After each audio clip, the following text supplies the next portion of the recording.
What's up mga buddy? Medyo kakauwi lang namin ni Mahal ngayon. Dumaan lang kami sa may post office kasi Dumating na yung package niya. Yeah, may regalo kasi sa akin si Mahal. So kinuha lang namin yung package. Buti na-abutan kasi 5 p.m. yung close. Yeah. So kanina galing kami sa may Cabramatta, here lang din sa may Sydney kasi kumain kami sa Yamcha. Nakita niya sa TikTok yung anong pangalan? Vinpat? Hindi ko lang alam kung tama yun. Oh, so Vinpat yun. So sa may Yamcha place, sa may Cabramatta. Kamusta? Okay lang, no? Okay lang. It's okay. I will not come back. Oo.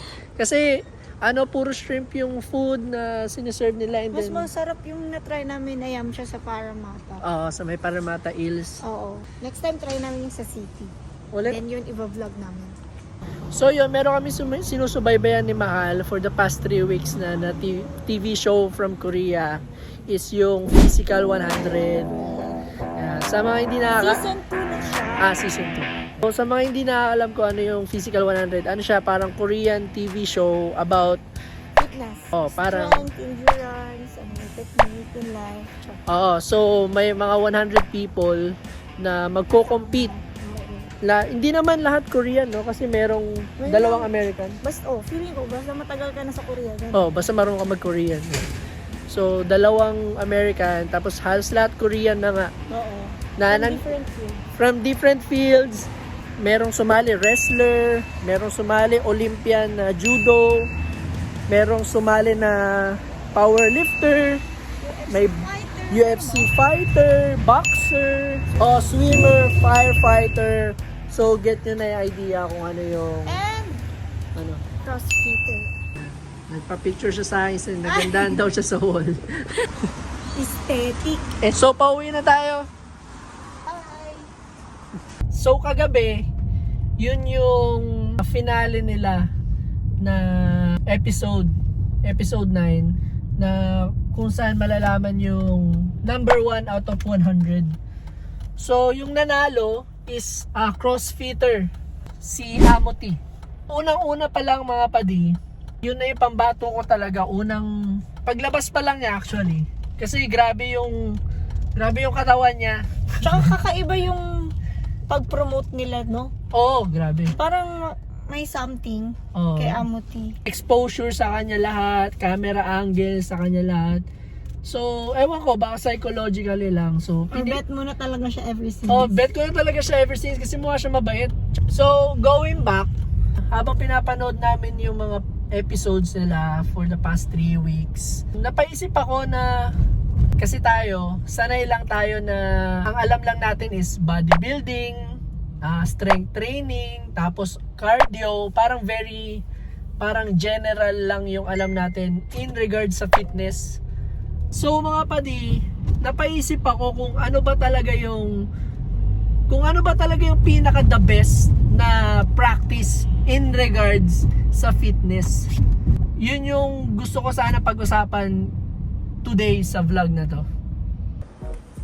Kasi nakaka-amaze lang for me mga padi kasi honestly, yung alam ko sa fitness is very general lang. Ngayon ko lang nakita yung yung CrossFit na parang legit talaga as exercise, no? Kasi yung season 1 season 1 ng Physical 100, CrossFitter din yung nanalo. And then, ngayong season 2, CrossFitter din, Mahal. So parang sabi ko parang may something. Gusto niya na rin maging CrossFitter. Hindi kasi ang goal lang naman talaga ng fitness is to be the best that you can, di ba? Yeah. Parang physically. Akala ko pag sinabi mo katulad nung may isang contestant, Mahal, di ba? Meron na tawag doon si Thanos, bodybuilder siya. Akala grabe sobrang laki niya and sobrang lakas talaga niya. And then may isang episode pa doon na yung kukunin na yung bola. Ang pumili sa kanya is mabilis.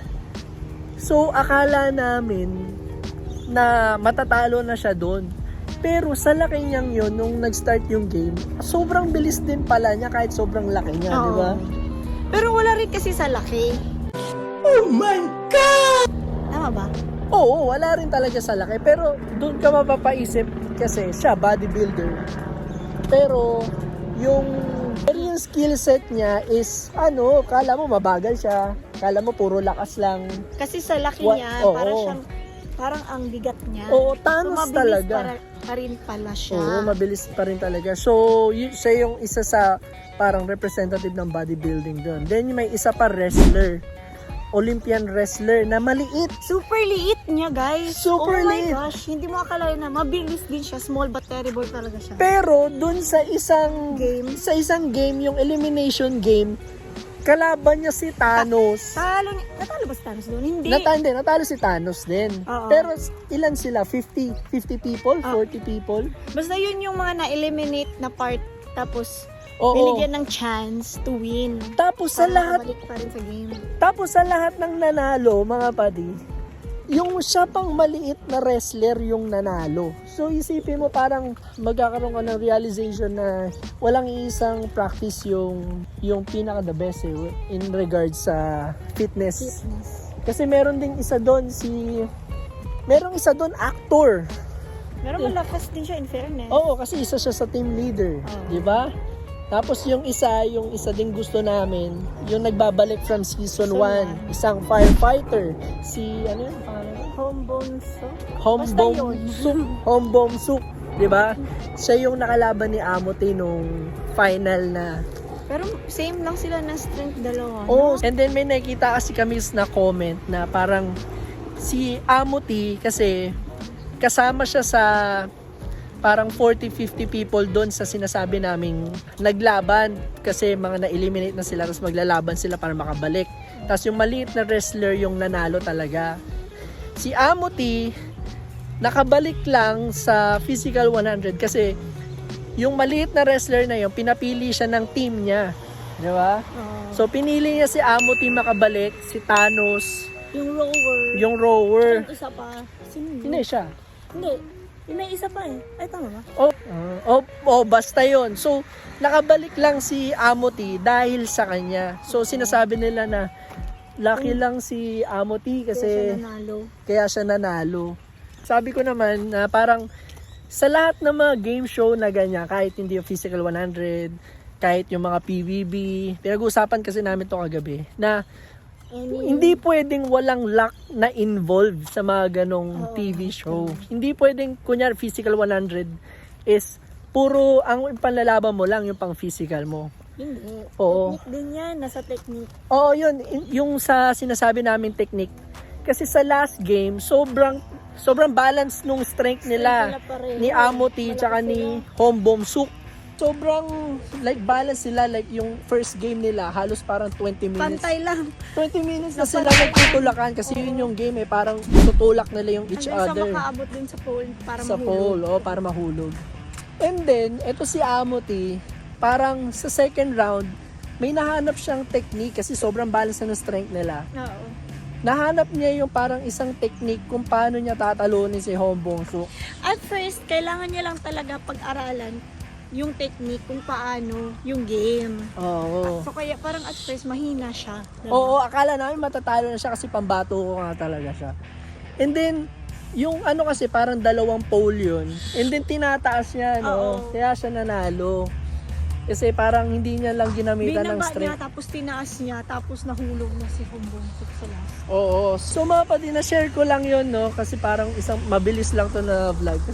Kasi na-amaze ako na parang ako mismo, hindi ko naman alam kung ako lang. Pero nagka-realization ako na parang hindi lang iisang practice lang yung dapat mong alamin in regards dun sa fitness, di ba? Parang ang dami mo pang pwedeng malaman. Ang dami pang, ang dami mo pwedeng mas, kunyari, ang dami, kala mo ikaw na yung pinakamalakas, no? Pero may mas malakas pa pala sa'yo. Na mas maliit. So, Na mas maliit. Kasi wrestler lang yun. Kasi isipin mo wrestler. Ano bang gagawin? Kasi wala namang involved na wrestling dun eh. Oo. Diba? Pero Sabagay, ang lakas din niya. Mabilis din siya sa isang game. Diba? True. So yun lang mga padi. Parang sinishare ko lang to para kunyari kayo din na ma-inspire din kayo dun sa show na yan. Kung hindi nyo pa napapanood, panoorin nyo rin Physical 100 Pero Season 1 promote lang and 2. namin. Wala lang. Oo, kasi sponsored na siya. Not sponsored. Baka naman, Netflix. Hindi, Season 1 and 2. panoorin nyo kung hindi nyo pa napapanood. Kasi parang may inspire kayo sa iba't ibang skills, Skills na meron yung bawat isa. So, yun lang mga padi. Isang mabilis na sharing lang. Of our thoughts and realizations in life. Hanggang ngayon, maulan pa rin.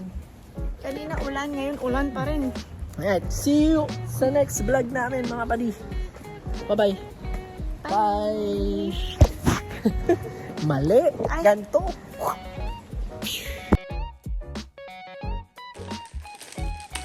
Ito yung regalo sa akin ni Mahal. Kinuha lang sa post. Wow! May pang-work na ako. Thank you, Mahal. Yes!